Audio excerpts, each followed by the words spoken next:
Like you can't fully express what pain is because it's subjective. It's the individual's experience. So you can't say, oh, that's the firing of a nociceptive drive and it creates this amount of charge in the thalamus or whatever. You can't measure it. You can only go by people's experience of it.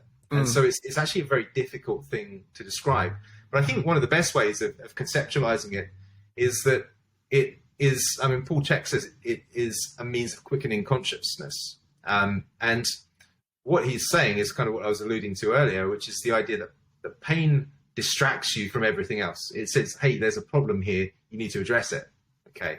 And so in one of my papers, I've got a picture of a finger coming up from the body and pressing against the cortex to say, oh, we've got an issue down here. You need to change your behavior.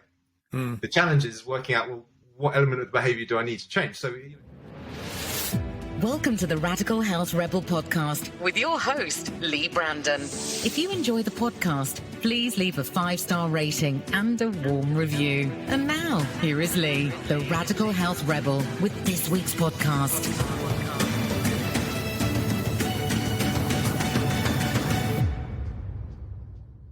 Welcome to episode 13 of the Radical Health Rebel podcast.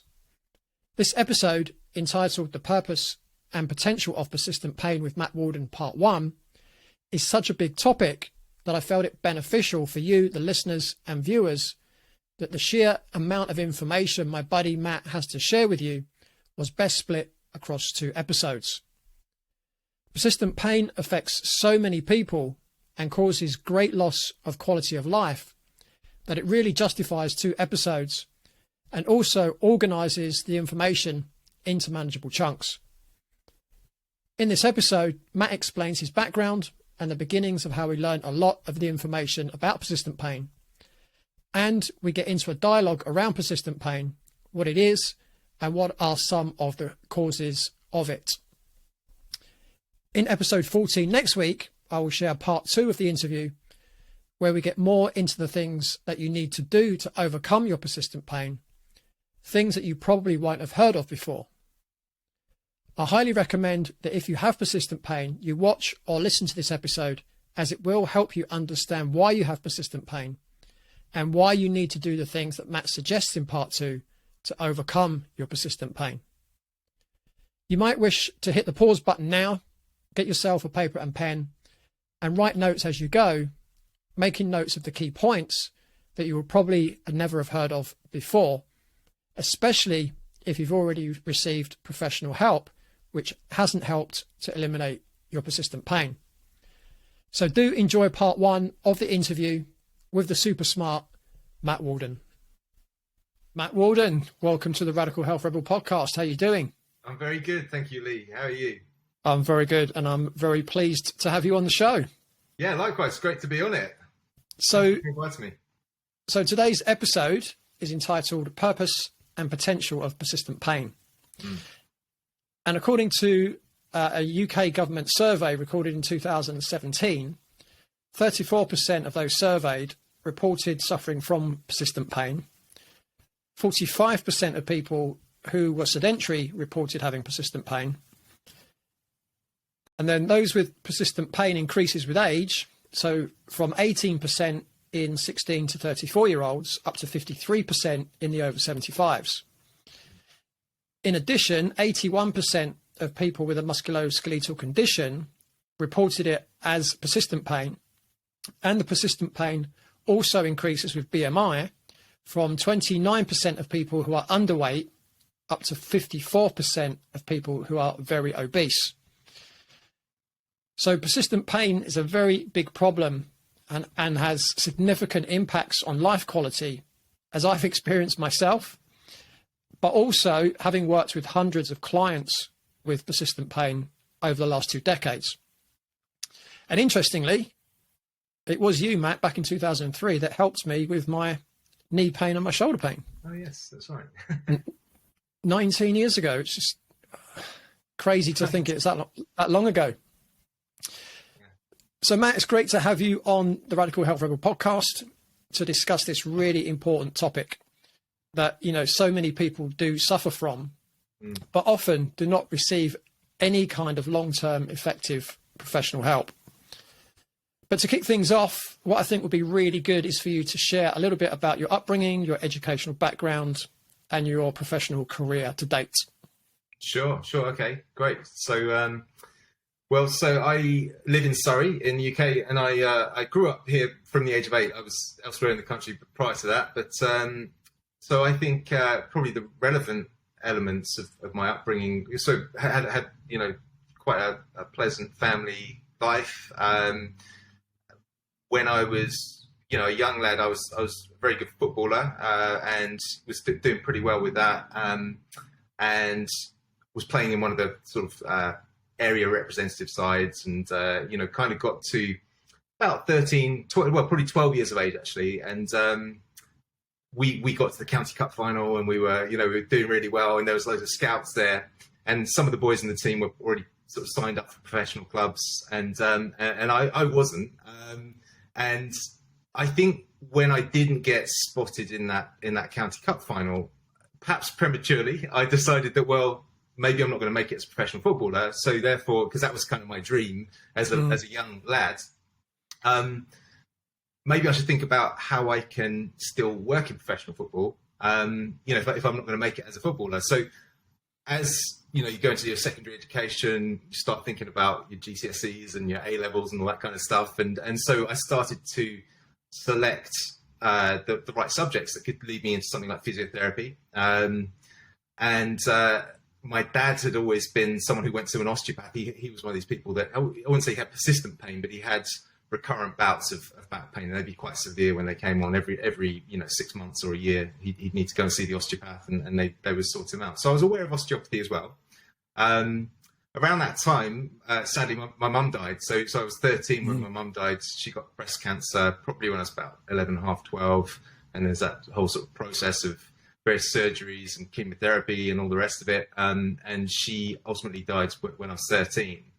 And I think in some ways, that's quite important to share, because what it did for me was, I think it really opened me quite early in my life to spiritual seeking a little bit. You're trying to understand what this means and why this happens, and whether there's an afterlife and all those kinds of things. So I was probably earlier than most a bit of an explorer on that front, and interested in philosophy, like trying to understand life and what's it all about, so with that backdrop, I went through my GCSEs into my A levels into actually osteopathic college. Now the rationale for that was really, it wasn't so much a mind thing. I didn't decide that was what I was going to do. It was more a kind of gut feel that I went for interviews at physio universities and 3 or 4 osteopathic colleges. I kind of didn't feel like chiropractic was right for me. I did look into it, but I never actually went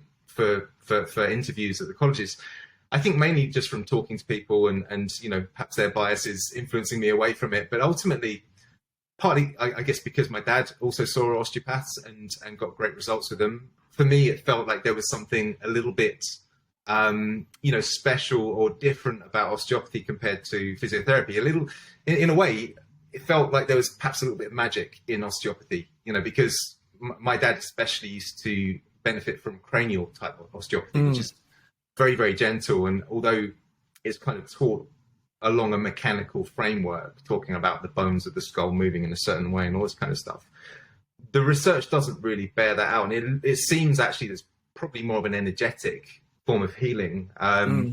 So anyway, I guess, my dad was open to that, and actually his mum was before that. So my grandma, she got pregnant only after going to visit the osteopath, which I always thought was a little bit suspicious. But apparently she'd been trying for a while, and then went to see the osteopath, and shortly after that she got pregnant. So who knows? I might have an osteopathic grandfather somewhere.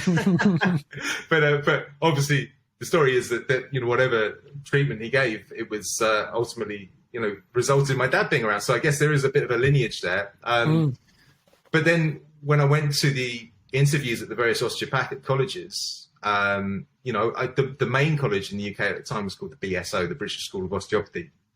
And I was pretty intent on going there because it was the biggest one, the best known, and so on. I went to a couple of others just to see what they were like. And actually I ended up in a college called the British College of Naturopathy and Osteopathy, which is now called the British College of Osteopathic Medicine. And that college, I hadn't intended to go there, but when I turned up, there was just a feel about the place. And the principal of the college, a guy called Dr. Drysdale, was in the interview, and he was saying to me, "So, Matthew, what do you know about naturopathy?" And I was thinking, oh, God, I haven't done my preparation properly here, because I was just interested in the osteopathy. And I was kind of stumbling around as probably a 17-year-old at the time going, but well, is it a bit like homeopathy, that kind of thing? And he said, no, it's not homeopathy. He said, what we or the way we think of the human body is we think of it, in a kind of triad. So we think of the biomechanics, which is where the osteopathy is very strong and very helpful. And we think of the biochemistry, which is really where the nutrition comes in, and potentially pharmaceuticals and those kinds of things. And then you've got the emotional element. And so he gave the example that if someone has a car crash and they get whiplash in their neck, well, certainly you can help that with your hands. You can check the biomechanics, and you can release the spasming muscles, and work around the body to decrease the impact of that whiplash. But he said, but if you've got no vitamin C in your body and you can't synthesize collagen because you need vitamin C for collagen synthesis, you're not going to be able to heal the tissues very well, right? So that's where the nutrition comes in. He said, imagine, maybe you've smashed up your car, or you've hurt yourself, or you've hurt someone else, even worse. There's going to be an emotional component. So if we just ignore that and don't address that, then we're not going to be able to help the person, optimally. So just through explaining that, I was suddenly thinking, oh my God, that makes so much sense. I'm going to come here, and so that was it. I was kind of in that college for the next 4 years. So did the osteopathic degree, naturopathic degree, and then qualified, went out to New Zealand, because the osteopathic college, the course is a 4-year degree, and most of my buddies from school had done 3-year degrees. And so they had finished a year before me, and they'd saved up some money and gone off traveling. And I was a bit gutted, as you can imagine, because I wanted to do the same thing. But also, doing an osteopathic degree, you can't really say, I'm going to take a year out and go off travel for a year, because you've just qualified, in a vocational discipline. So you really need to go straight into practice. So I started looking for options as to where I might be able to practice that would include some traveling. And it turned out that New Zealand was actually a really easy place to get into, because they didn't have any osteopathic colleges of their own. So what that meant was that, if an osteopath who was already there needed an associate to come and work with them, well, then it's an easy work visa, because there's no other sort of supply chain, as it were. So I ended up in... That was 97, wasn't it? That was 97, yeah. So 97, I went to Rotorua, the very smelly part of central North Island. And funnily enough, I remember getting off the coach when I first arrived and thinking, I can't really, everyone's been going on about this smell, and there's a little something in the air, but I can't really say it's that stinky. And then I took about 10-meter walk, and suddenly it just hit me, in Rotorua or any volcanic place, it kind of comes up out of the drains, or there's certain parts of town where it's just really, really sulfur, real sort of eggy sulfur smell. Nice. And I was like, okay, this is it. So anyway, very busy practice, got lots of hands-on experience there, but also very quickly realized that actually it was very kind of damaging to the osteopath's body. I was getting really tight wrists, really sore back, my neck would get achy, all this kind of stuff. And one thing that happened to me whilst I was training as an osteopath was I'd gone to an osteopathic conference, and it was kind of the morning break, and so I nipped to the toilets, and I've walked into the toilets, and there's 3 fairly old osteopaths in there. I'd imagine, to me at the time, they seemed old. They're probably in their 50s and 60s, maybe 70s, and they're all standing at the urinals with these hunched postures. And I was thinking, oh my God, if that's what osteopathy does to you, I'm not sure I want to be in this game. And I was thinking, that's a bit ironic that you've got these guys that are experts in posture and biomechanics, and there they are with terrible posture and biomechanics themselves. So kind of a combination of that line of thinking, but also thinking about or experiencing the discomfort of working full time, 5 days a week. Lots of stress on the musculoskeletal system. I thought I really want to mix my career up. So I'd like to do some coaching maybe. I mean, that probably wasn't at the forefront of my mind, but I like the idea of teaching.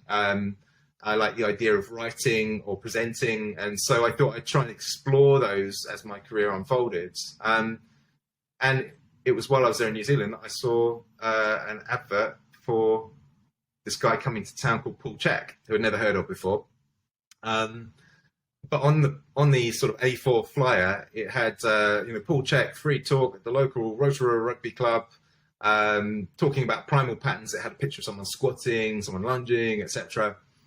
And I was thinking, that's interesting, because that concept, that primal patterns concept, sounds kind of similar to a concept that I've been taught at Osteopathic College by a mentor of mine called Phil Beach, called archetypal rest postures. And so, I could dive into that if you want me to explain what they are, but essentially there seem to be a congruence between the two. So I went to see Paul talk, and it was quite impressive. It was a very different way of thinking about things, and it was information that I certainly wasn't privy to. I remember seeing on his flyer that he was consulting with the Chicago Bulls, and I think that was really what drew me, or part of what drew me as well, because I was a bit of a Jordan fan, like I think many sports people were back in the day, and probably still are now, because he was just so exceptional. So I thought, this guy must know what he's talking about. And anyway, so to speak, and went to buy some of the, or look at the kind of correspondence courses that he had on sale, or VHS videos and A4 manuals and all this kind of stuff. And looking at them thinking, they're a bit expensive. And I thought, well, maybe I won't get them today, but I know the guy's name, so maybe I'll look him up in the future. So having spent a year in New Zealand, I realized that this kind of dream of working in professional football was not going to happen in New Zealand, because it's all about rugby, it's all about the All Blacks. The standard of football there is not very high. But I think because it's quite interesting, actually, I think sociologically it's quite interesting, because you can see, like, through the TV and the advertising and all this kind of stuff, that the All Blacks are used to sell everything, right? And so, and really, like, dynamic footage of them, and they're world beaters, champions, strong, conditioned, and you can see how the male psyche, wants to emulate that. And almost every young boy in New Zealand wants to become an All Black. Every young girl wants to become a Girl Black. and so you can see how essentially the cream of the crop of sports people are being drawn into rugby, and what's left play the other sports, right? So there were not really any options from a football perspective. And obviously my family and friends were back home, and also the kind of continuing professional development side of things was weak in New Zealand, because there weren't any colleges there. So I thought, I'm going to head back home. So I did come back to the UK in 98 and started on a master's. The reason I remembered 97 was because we had a very similar journey, except I went to Australia, you went to New Zealand. Right. Yeah. That's right. So I started on this master's degree in 98. Which was a 2-year sort of part-time master's degree, and so finishing in 2000. And probably around 1999, I had to start thinking about my thesis. And I designed some research to look at lumbopelvic associations with hamstring strain in professional footballers. And so, I managed to get the research underway. But I was thinking I really ought to look up that guy Paul Check, because he knew a lot about sports injuries, and it was the early days of the internet. So so I wouldn't have Googled him, because I'm not sure Google was a thing then. I think I probably used Yahoo or something, and I found the Check Institute. I thought, that's him. And so I've sent an email to the contact address, and I had a reply from a chap named Chris Maund, who you know and I know, who said, well, I'd recommend you buy the scientific back training, which was one of the correspondence courses that they offered. And I forget exactly how long it was, but I think it was about 6 videos or something like that, and big manual. And so I thought, okay, I'll get that. And I ordered it in, came across, and started watching it. And I started thinking, wow, this guy is ahead of the curve. I knew it was good, but having done my bachelor's thesis in 97 and now doing my master's thesis in 99, I'm looking at it and going, well, I know all of these top researchers. I'm really up to speed on the top low back pain researchers, the top researchers looking at, fascial systems in the body and how they interact in functional movement patterns. I was really up to speed with motor control research and all this kind of thing, because it's all very new. It was like core stability was the thing in the 90s, in the late 90s. And I was thinking, well, Paul's not only understanding this, but he's applying it and he's doing it better than anyone that I'm reading around, which is surprising, because these guys that I'm reading around are the guys that organize world conferences on low back pain and musculoskeletal issues and all the rest of it. And they're writing textbooks and they are the names.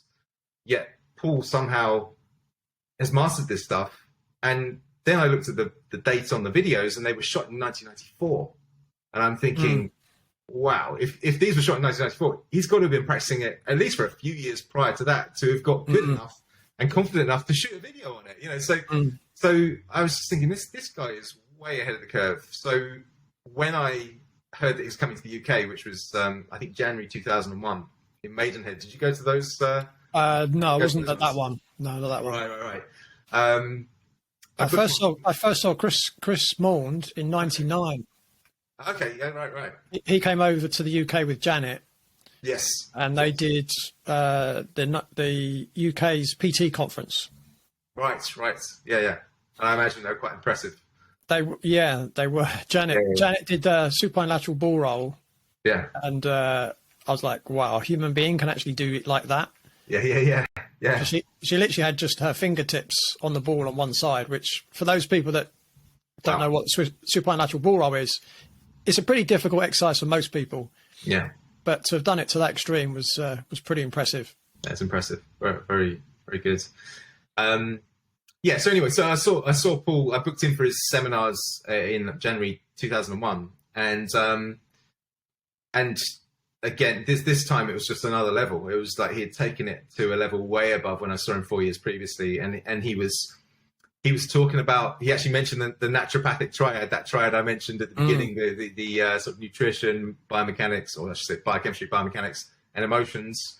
And I was thinking, okay, he's really on it. And then at one point during those seminars, he said something along the lines of, if the body's in pain and it can't move, then the soul feels trapped in the body, and it won't be long until it wants to fly the body. And I was thinking, oh, wow, this guy is, this kind of muscle man, gymnast, athlete, doing all kinds of crazy stuff on Swiss balls that 99% of people couldn't do. His knowledge is ahead of the leading people in the field, and he's holistic, and he's open to spiritual concepts, which I, as I said, had a natural sort of interest in through my own experiences. And so I was just like, wow, I've got to learn from this guy. So then at that set of seminars, they offered the opportunity to book onto the internship, I think they called it, or it was, anyway, whatever they termed it. It was Czech level 1 certification, I think they called it. And so I booked onto that, and then it kind of all cascaded from there, and I ended up doing all the Czech training across the next 4 years till 2005, and then in 2006 I started training up to become faculty, and so I've taught for the Czech faculty since then. So that's kind of, I was going to say in a nutshell. I suppose it is in a nutshell, but in a big nutshell, that's my journey from the Czech perspective. So do you want me to elaborate outside of that? Yeah, go for it. Well, okay, so I guess around that 2006 when I started training up to become a faculty member, one of the things I was doing was I was assisting Susie Neville, who's one of the faculty members that taught me. So she was based in New York, and so I ended up assisting her in New York a few times, so I could train up to teach. And in one of those courses, a guy called Tommy Tolles, who you and I know, and ultimately also ended up becoming Czech faculty, he walks into the class as a student, wearing this bright yellow pair of toe shoes. And I did like a double take, because first of all, they stood out. But second of all, I'd written to Adidas, or Adidas for our American friends. And Scousers. And Scousers. Back in 1999. So I'd written to them in 99 because, now I mentioned Phil Beach earlier. Phil is someone who, very much like Paul, looked to evolution to understand the human body. And so Phil, back in the 90s, was talking about going barefoot, running, barefoot, walking, encouraging clients to go barefoot as much as possible to strengthen the feet. And because the feet are hugely sensory, so they provide lots of feedback to the nervous system, et cetera, et cetera. So that all made good sense to me. And I toyed around with it a little bit, and I'd bought a pair of those, I don't know if you ever saw them or wore them, the Adidas Taekwondo shoes, which were super slimline to the ground, and so they felt great, they looked cool, and they were a bit of a trend for a little while. But because Adidas had made those, I thought, well, they're the perfect company to write to say, hey, look, your Taekwondo shoes are great, but if you could actually put individual toe pockets into them, then the toes are there for a reason. They're designed to splay when you hit the ground. They provide feedback as to what you're walking over and all this kind of thing. So that would be like the ideal shoe. And so I wrote letters to them, and they wrote back. I think initially their legal department wrote back saying, it would have been like an admin person wrote back saying, thanks for your idea. We've passed it on to the legal department. Then the legal department wrote back saying, thanks for your idea. We're not going to go with it. Our direction is elsewhere at the moment, and but we'll keep your letter on file. Okay. So I kind of thought, I tried, and I just parked it, sort of let it rest, and then 7 years later, there I'm in New York, and this Tommy Tolles walks in wearing a pair of the exact kind of image I had in my mind's eye of the perfect shoe. So I got talking with Tommy and said, well, where'd you get these? And he said, there's this place called Tip Top Shoes, just down the road. We could go there after class. So we went along, bought my first pair. And again, a bit of a long story short, ultimately I ended up becoming the distributor of Vibram Five Fingers to the UK in 2007, largely because Vibram themselves, also, I know a lot of people call them Vibram, but they are an Italian company, so it's Vitali Bramani, much like Adi Dassler, which is why we call it not Adidas. So Vibram have brought out these shoes, and but they thought that they mainly would sell to the sailing market. And I was saying, no, these are great for rehabilitation. They're great for conditioning.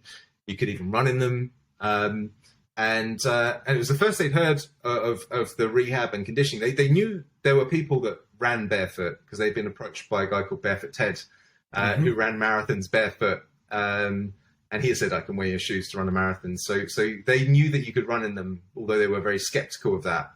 Like I think most people would have been at the time. But they had no idea there's this kind of rehab or conditioning side to it. So that was really what got me in the door. And so then I set up a company to distribute the shoes and sort of ran that in parallel to my clinic and my teaching. Around that time, in fact, part of what ties in with the story is that I was asked by Leon Chato, who is in the rehab world a fairly famous osteopath and naturopath. He wrote about 70 books. Sadly, he died about 3 or 4 years ago now. But incredible sort of contributor to the profession and to the literature. And also an osteopath and naturopath, so very holistic thinking. But he had asked me to write a chapter on rehabilitation for his book called Naturopathic Physical Medicine. So essentially a natural medicine textbook. And because it was on rehabilitation and conditioning, one of the things I'd already explored, and this was in 2006, was essentially the benefits of barefoot, because of course we evolved barefoot. Shoes have only been around for about 40,000 years, and obviously sports shoes and cushion shoes have only been around for about 50 years, since the 70s, really. So from an evolutionary perspective, footwear in general is a blink of an eye, and cushion footwear is a blink of an eye. It's like it's such a tiny proportion of our heritage. So I knew there were some benefits, and I'd heard people espousing various benefits, but I didn't realize there's quite a lot of research on it. So I dug into that research for this chapter I was writing. And so that was part of what I shared with Vibram to say, yeah, look, this is real. There's research on it. And so again, that was part of what led me to become the distributor. But in conjunction with that, the other thing I spent some time doing over the sort of next 10, 12 years, and I'm still doing it now, is writing for Leon's journal, which is called the Journal of Bodywork and Movement Therapies. So one of the things that was very congruent about Leon's view of the rehabilitation world and the physical therapy world, etc., is that really you get a little bit of political maneuvering between the different professions. You know, you get physios thinking that chiros are no good, and chiros thinking osteos are no good. And, you know, there's always a bit of sparring, and also, you know, kind of similar between different movement professions as well. You know, so and so's the best, or I wouldn't go there because they're not properly qualified. Those kinds of comments are quite rife. And what Leon really said was that look, there's value in everything, and that's why I'm calling the journal Bodywork. Well, it's not Journal of Osteopathy or Physiotherapy, it's Bodywork and Movement Therapy. So it's not Pilates or yoga or Feldenkrais, it's like movement therapies.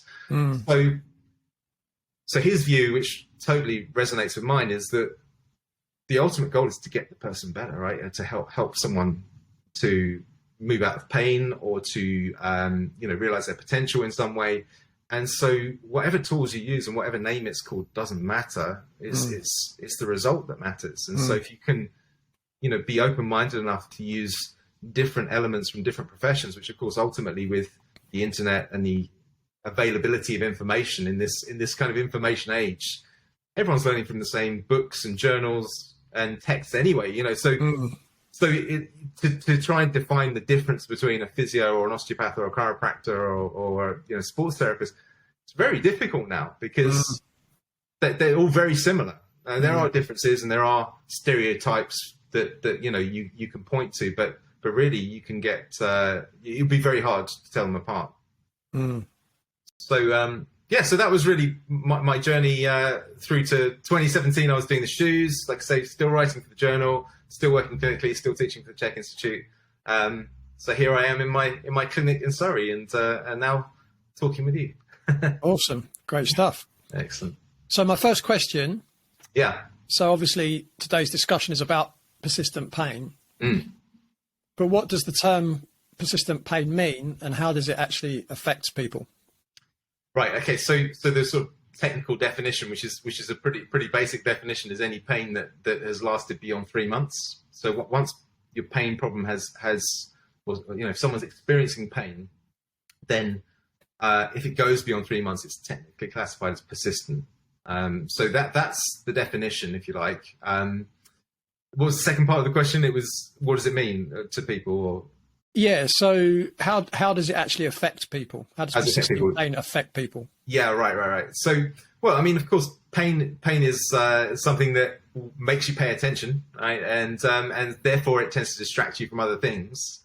And therefore, you know, if you're trying to concentrate, whether that be, you know, in work, at school, driving a car, playing a sport, and you're in pain, then it's going to impact on those other things, because the pain is essentially directing your attention away from those things. And that's its evolutionary function, if you like. Yeah, I mean, I've found that, you know, working with people with persistent pain, the key thing for me has been the quality of life. Yeah. You know, when you speak to someone and you say, well, you know, you've got this pain, what does it stop you from doing? Yes. Well, it stops you from socializing. It stops you from working out. It stops me from playing with the kids. I can't perform at work to my best. And, you know, it just has such a massive effect on life quality. And, you know, as you know, Matt, back in 2013, I herniated my L4-5 and L5-S1 lumbar discs in my spine. And, you know, that's not a quick fix. Yeah. Right. Yeah. And, you know, I couldn't lift any heavy weights. I mean, I was resistance training, but I couldn't lift heavy weights in the gym. And I was doing very specific rehab type work, which I find pretty boring. Yeah. But, you know, I couldn't play tennis, and, you know, there was a lot of things I couldn't do. Initially I was really worried that I wouldn't even be able to continue my career. Yeah. Which I shouldn't have been, because, you know, I kind of know what I'm doing. Yeah. But, you know, when you're in that situation, it's quite difficult to see the future sometimes. And, you know, I did have a deep belief in myself that I would get better. But there were days when, you know, as you know, Matt, you know, discs take a long time to heal. Yes. And from day to day, you think there's no difference. You know, whereas, you know, as someone that's played a lot of sport for a long time, like I have, I've had little muscle strains here and there. They can be healed in a day or 2 or 3 days. So to go from day to day just thinking, God, there's no difference. Yeah. That can be quite, you know, concerning. Yeah. But, you know, that was probably my biggest injury I've ever had. Yeah. And it took about 22 months to rehabilitate fully.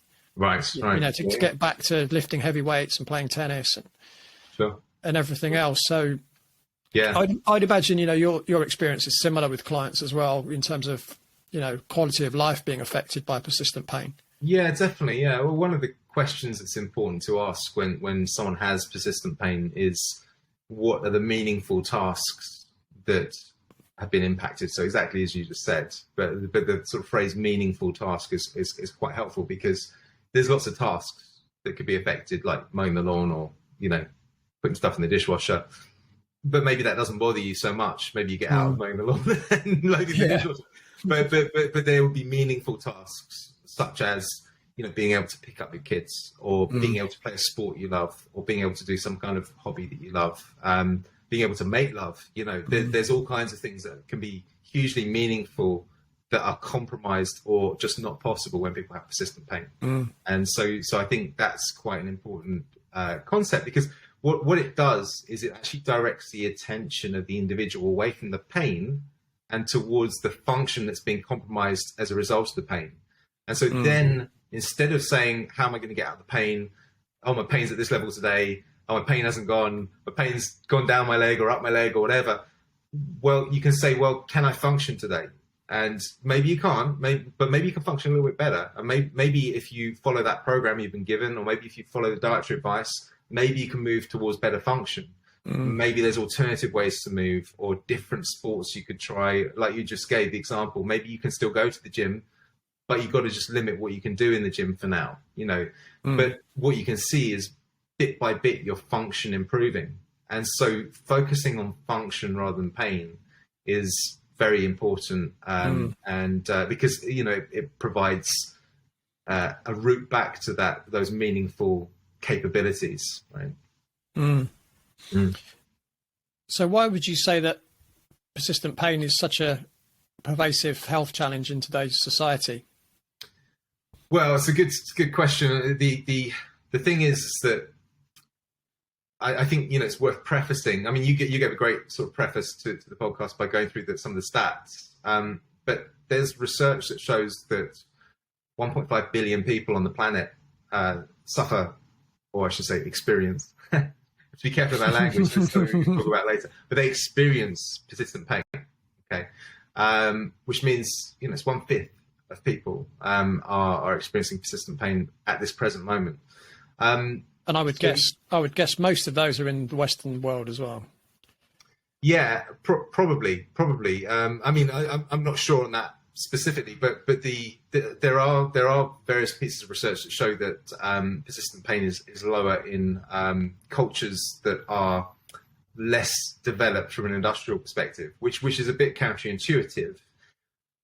Because of course you'd think, because they're perhaps, you know, doing more manual labor, more farming, those kinds of things, less osteopaths, less physios, less medication, all that kind of thing. So you would think that they would have worse persistent pain. Now, you know, of course, the answer may be in that very description that I just gave, that they're more active and they're taking less medications that mask the pain, and they're eating better quality foods that with less toxins in their diet and in their environment. So that those are things that could be contributing to that. But there's also one of the critiques of that kind of research is that, well, you know, maybe it's because the reporting systems aren't as good.